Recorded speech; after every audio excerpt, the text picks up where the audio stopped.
Hello friends, Shashi Agarwal channel के अंदर मैं डॉक्टर शशि अग्रवाल आप सबको वेलकम करती हूं और आशा करती हूं कि आप सब लोग जो हैं सेफ हैं, हेल्दी हैं। और हमारा टॉपिक जो चल रहा था that was risk analysis in capital budgeting, जो कि काफ़ी सारे सब्जेक्ट के लिए इम्पॉर्टेंट है। Financial management, net commerce, net management के स्टूडेंट्स, स्ट्रैटेजिक फाइनेंशियल मैनेजमेंट और प्रोजेक्ट मैनेजमेंट के अंदर।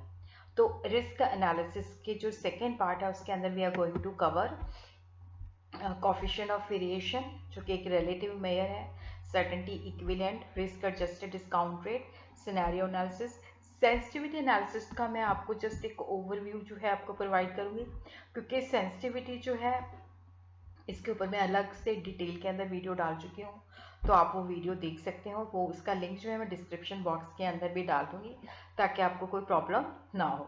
इवन इसका जो रिस्क एनालिसिस का जो फर्स्ट पार्ट है वो भी मैं इसकी जो है साथ जोड़ दूंगी ताकि आपको दोनों पार्ट जो है आसानी के साथ जो है आप देख सको। अगर आपको मेरा ये एफर्ट सही लगता है तो डू लाइक माय वीडियो, मेरे चैनल को सब्सक्राइब कीजिए और वीडियोस को शेयर कीजिए। कोफिशिएंट ऑफ वेरिएशन जो है एक रिलेटिव मेजर है। स्टैंडर्ड डेविएशन जो है that is the useful measure of calculating the risk associated with the estimated cash inflow from an investment. Standard deviation से जो इन्वेस्टमेंट के साथ जो कैश इनफ्लो होते हैं उनके अंदर कितना रिस्क जुड़ा हुआ है वो स्टैंडर्ड डेविएशन बताता है।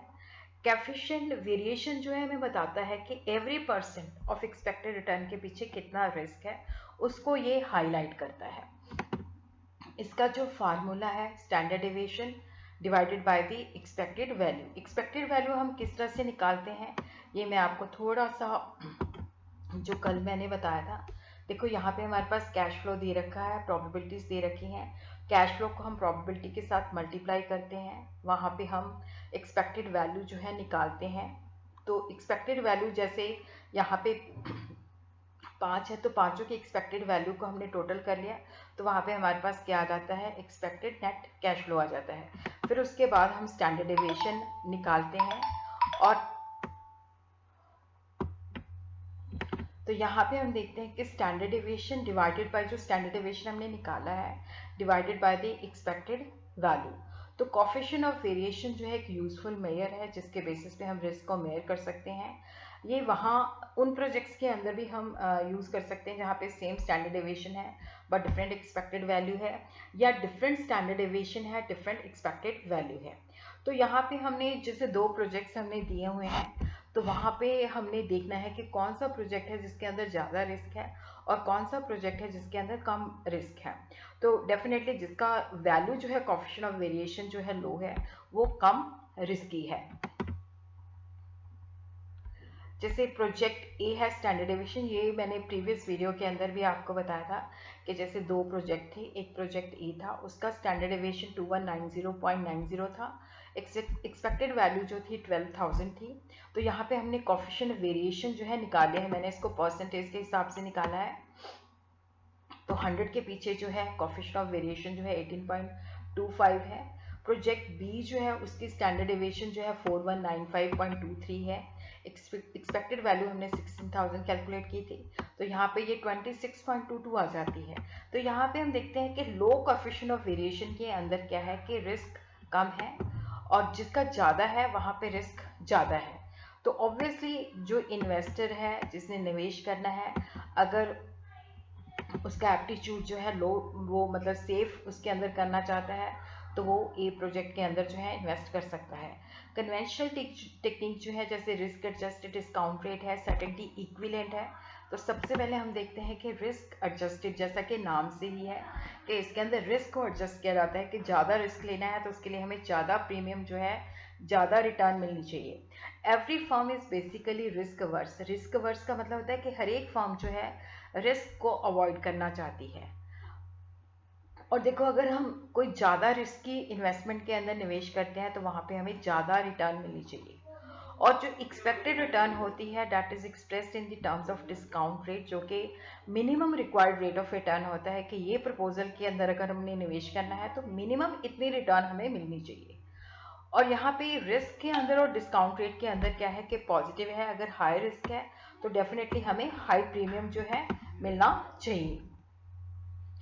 दो different proposal having different degrees of risk should be evaluated at different discount rate. अगर दो डिफरेंट प्रपोजल है जिसके अंदर डिग्री ऑफ रिस्क भी वेरी करता है तो उसको दो डिफरेंट डिस्काउंट रेट पे जो है देखना चाहिए। डिफरेंट मतलब डिस्काउंट रेट पे एवेलुएट करना चाहिए। जो डिस्काउंट रेट हम देखो, एक होता है प्रपोजल जिसके अंदर कोई रिस्क नहीं है, जो रिस्क फ्री होता है या रिस्कलेस प्रपोजल होता है। और उसी तरह क्या है कि देखो यहाँ पे जो रिस्की प्रपोजल होता है वहाँ पे जो डिस्काउंट रेट होता है वो हायर होता है, उसको हम प्रीमियम कह देते हैं। क्योंकि अगर ज़्यादा रिस्क है तो डेफिनेटली हमें रिटर्न भी ज़्यादा मिलनी चाहिए। तो risk adjusted discount rate attempt to incorporate the risk, यहाँ पे डिस्काउंट रेट को मॉडिफाई किया जाता है।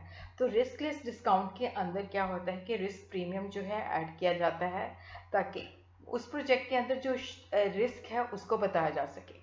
तो इसके अंदर क्या होता है कि देखो यहाँ पे जब हम जो उसके अंदर रिस्क है यहाँ पे हमने, क्योंकि रिस्क बहुत ज़्यादा है तो वहाँ पे हमने रिस्क प्रीमियम जो है ऐड कर दिया, जिसको हम डिस्काउंट रेट के अंदर जो है एडजस्टमेंट कर देते हैं। जैसे रिस्क फ्री है उसके अंदर रिस्क प्रीमियम जो है ऐड कर देते हैं, तो हमारा रिस्क एडजस्टेड डिस्काउंट रेट हो जाता है। Risk adjusted discount rate attempt to incorporate the risk by modifying the discount rate, ये मैं आपको पहले भी बता चुकी हूँ। तो यहाँ पे जो रिस्क एडजस्टेड डिस्काउंट रेट है ये इस कंसेप्ट के ऊपर टिका हुआ है कि देखो जब हमें रिस्की प्रोजेक्ट के अंदर निवेश करना है तो वहाँ से हमारी एक्सपेक्टेशन होती है कि भाई हमें ज़्यादा रिटर्न मिलनी चाहिए।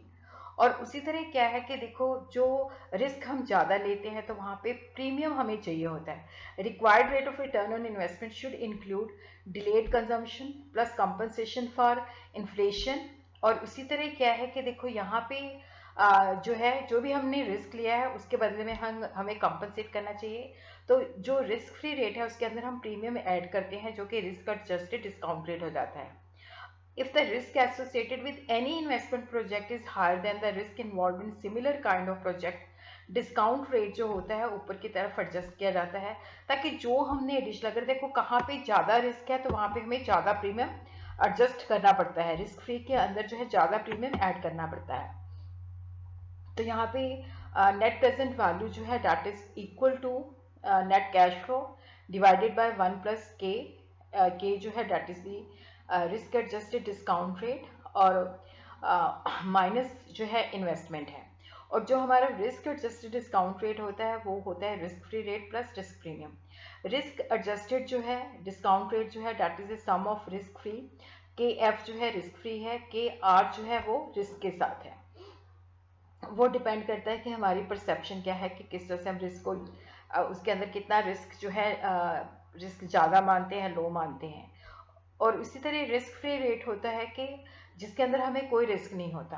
तो ये होता है कि अगर उसके अंदर ज़्यादा रिस्क है तो हमें उसके बदले में प्रीमियम मिलना चाहिए जो कि रिस्क फ्री रेट से ज़्यादा होता है। उसी तरह हम इसको एक न्यूमेरिकल से देखते हैं।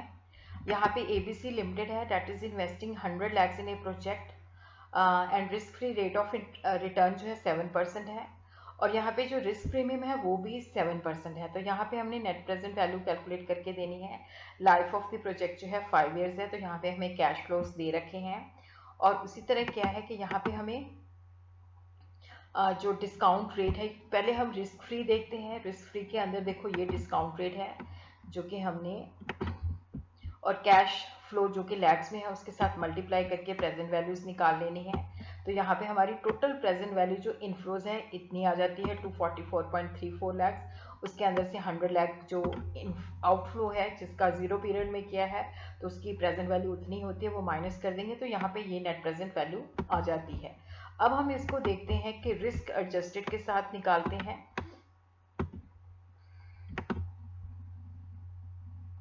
अब देखो यहाँ पे रिस्क फ्री रेट कितना है 7% है और रिस्क प्रीमियम कितना है 7%। तो रिस्क एडजस्टेड डिस्काउंट रेट जो है 14% है। तो अब यहाँ पे हम क्या करते हैं नेट प्रेजेंट वैल्यू निकालते हैं, क्योंकि यहाँ पे हमारा जो रिस्क एडजस्टेड डिस्काउंट रेट है वो 14% है। यहाँ पे हमने उसका ले लिया और इसको कैश फ्लो के साथ मल्टीप्लाई कर दिया। तो यहाँ पे हमारी देखो जो नेट प्रेजेंट वैल्यू आती है, सॉरी जो प्रेजेंट वैल्यू आती है 199.79 आती है, लेस इनिशियल इन्वेस्टमेंट माइनस करते हैं तो ये हमारी नेट प्रेजेंट वैल्यू आ जाती है।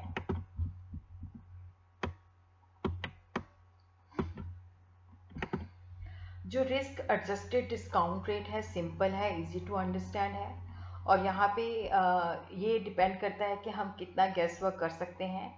और इसके अंदर बेसिकली जो है ये हमारी परसेप्शन को इसके अंदर देखता है कि रिस्क के प्रति हमारी क्या परसेप्शन है।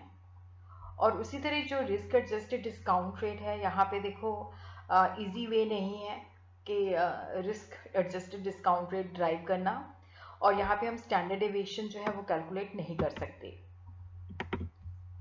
तो सेकेंड मेथड जो है सर्टेनिटी इक्विवेलेंट मेथड है फॉर रिस्क एनालिसिस है।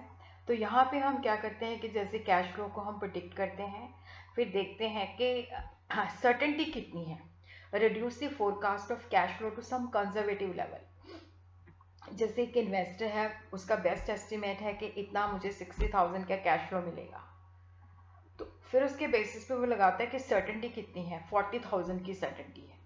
तो यहाँ पे सर्टेनिटी इक्विवेलेंट कोएफिशिएंट हो जाएगा 40,000 डिवाइडेड बाय 60,000। वो मैं आगे चल के आपको बताती हूँ।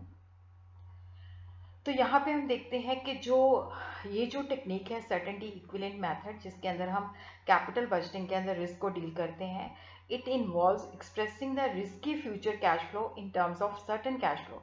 देखो जो हमने एस्टिमेट किया है उसके अंदर रिस्क छुपा हुआ है, फिर हम देखते हैं कि कितना कैश फ्लो जो है सर्टेन है। तो यहाँ पे it involves expressing the risky future cash flow in terms of certain cash flow which would be considered by the decision maker as their equivalent, that is the decision maker would be indifferent between the risky amount and the lower riskless amount considered to be its equivalent। तो यहाँ पे हम देखते हैं कि जैसे 60,000 उसने estimate किया था, लेकिन सर्टेनिटी जो थी उसकी 40,000 की थी।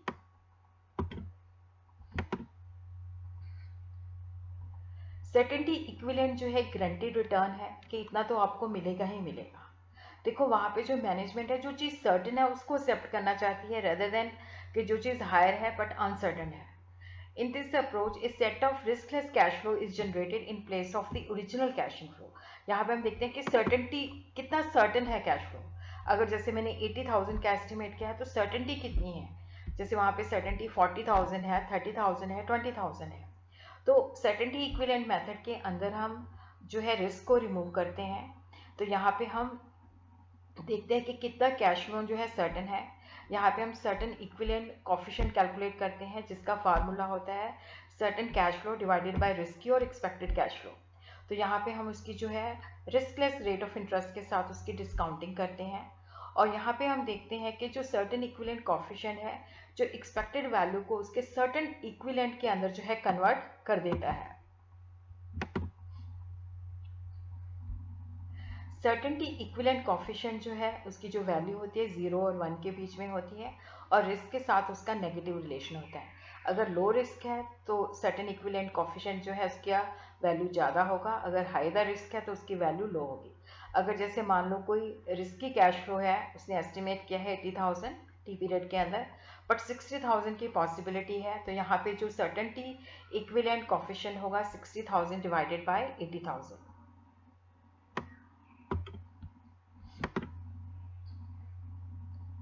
और उसी तरह देखो जो इसका फार्मूला है net present value equal to, यहाँ पे ये जो है ये सर्टेनिटी इक्विवेलेंट है टी पीरियड के अंदर, multiplied by the forecast of the net cash flow for the year t without any risk adjustment. इसको जो है रिस्कलेस के साथ जो है हमने रिस्क फ्री जो डिस्काउंट रेट है उसके साथ हम डिस्काउंट करते हैं। आई जो है that is the amount of initial investment. और उसी तरह देखो जैसे इन्वेस्टमेंट प्रपोजल जो है 45 लाख की है, रिस्क फ्री रेट 5% है, तो यहाँ पे हमने सर्टेन इक्विवेलेंट के अंदर जो है प्रेजेंट वैल्यू निकालनी है। तो इस तरह से हम जो है इसकी वैल्यू निकालेंगे। तो यहाँ पे जो है सर्टेन इक्विवेलेंट कोएफिशिएंट हमें दिया हुआ है, तो एक्सपेक्टेड कैश फ्लो ये इतना है। तो यहाँ पे हम क्या करते हैं कि यहाँ पे देखो जो नेट प्रेजेंट वैल्यू है, तो जो हमारा जैसे यहाँ पे देखो ये 10,000 है, इसका सर्टेन इक्विवेलेंट कोएफिशिएंट 90 है, उसके साथ हम मल्टीप्लाई कर देते हैं, फिर इसको हम जो है डिस्काउंट करते हैं जो रिस्कलेस होता है 1 प्लस के जो था 1.05, और उसी तरह जो सेकेंड ईयर के अंदर है उसको 85 के साथ, थर्ड ईयर के साथ जो है 82। इस तरह से हम ये फार्मूले के अंदर जो है वैल्यूज़ डाल देते हैं और उसकी डिस्काउंटिंग करते हैं, क्योंकि यहाँ पे देखो क्या है कि ये हमारा एनुअल कैश फर्स्ट ईयर का है और इसका सर्टेन इक्विवेलेंट इतना है फर्स्ट ईयर। तो यहाँ पे हम डिस्काउंट फैक्टर के साथ फिर उसके अंदर 1.052 1.053 इस तरह से हम उसकी डिस्काउंटिंग करते हैं और उसके अंदर से इनिशियल इन्वेस्टमेंट जब ये चारों की प्रेजेंट वैल्यू कैलकुलेट कर देते हैं उसके अंदर से इनिशियल इन्वेस्टमेंट जो है माइनस कर देते हैं, तो ये हमारे पास क्या है कि नेट प्रेजेंट वैल्यू आ जाती है। अब हम देखते हैं कि जो रिस्क एडजस्टेड डिस्काउंट रेट है और सर्टेनिटी इक्विवेलेंट है।